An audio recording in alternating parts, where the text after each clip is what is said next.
El acuerdo que pretende aprobarse con el Fondo Monetario Internacional es un verdadero fracaso de la gestión del ministro Guzmán. En una deuda absolutamente nula desde la perspectiva de la legalidad argentina e inclusive también desde la legalidad y el derecho internacional y los estatutos del fondo, donde la Argentina tenía múltiples herramientas para dar una negociación en condiciones de mayor fortaleza, terminamos aceptando que no nos permitan lograr una reducción del capital adeudado, no nos sacaron las sobretasas y tampoco nos alargaron los plazos. Por otra parte, habiendo dicho el ministro Guzmán que si el ajuste fiscal se hacía antes del 2027 se ahogaba la reactivación, el ajuste fiscal se termina haciendo antes del 2027. Y si se había hablado de conseguir financiamiento bilateral por otras vías cercano a los 5.000 millones de dólares, no se ha conseguido menos de la mitad. Consecuentemente, el fracaso es completo y por ende lo lógico sería reencauzar las negociaciones y no terminar aprobando algo que no aprueba nada, como lo que hoy está pasando en el Congreso. Creo que habría que reencauzar las negociaciones para poder mejorar la situación de la Argentina, y el camino lógico para hacerlo es denunciar al fondo ante la Asamblea General de la ONU y en ese marco evaluar la necesidad de una opinión consultiva ante la Corte Internacional de Justicia, señalando que el monto de crédito otorgado por el Fondo Monetario Internacional se hizo en condiciones de absoluta ilegalidad. Ilegalidad número uno, porque el fondo no podía prestarle a un país como Argentina que estaba en el año 2018 en situación de fuga de capitales. Ilegalidad número dos, porque el fondo, si le prestaba a la Argentina, no podía prestarle más que un tope establecido en relación a su cuota, que como mucho suponía 23.000 millones de dólares, nunca 57.000 como le prestó o 45.000 como terminaron ingresando. Y en tercer lugar,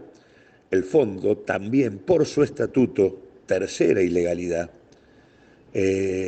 al constatar que los dólares que ingresaban a la Argentina entraban por una ventanilla y se iban por la otra, debió haber interrumpido la asistencia financiera al país. Nada de esto hizo, consecuentemente es absoluto corresponsable de la crisis en la Argentina y por lo tanto tiene que asumir parte de la solución. Llevar esto a las Naciones Unidas y a la Corte Internacional de Justicia nos permitiría de mínima asumir que vamos a pagar 23.000 millones de dólares, no más, con lo cual estaríamos imponiendo una quita de capital realmente importante. Esto nos permitiría sacarnos de encima las sobretasas, porque ya no se justificarían, y en este marco, con apenas pedir unos 5 años más de plazo, estaríamos resolviendo la situación en beneficio de nuestro pueblo. La otra línea de acción es ir a fondo en la investigación local de responsables y beneficiarios. Tenemos toda la documentación emanada del Banco Central, de la Procuración del Tesoro, de la Sindicatura General de la Nación y de la Oficina Anticorrupción, que evidencian los múltiples ilícitos que se cometieron desde el punto de vista de la legalidad argentina y que nos permiten sancionar patrimonial y penalmente a los funcionarios responsables e identificar los vínculos que entre ellos, los inversores, los bancos colocadores y quienes fugaron divisas existen. Vínculos que son imprescindibles de detectar y de precisar para establecer mecanismos de política económica, sobre todo de carácter tributario, que permitan hacer descansar una parte importante de los pagos de deuda que haya que asumir sobre aquellos que efectivamente se beneficiaron del negocio del endeudamiento.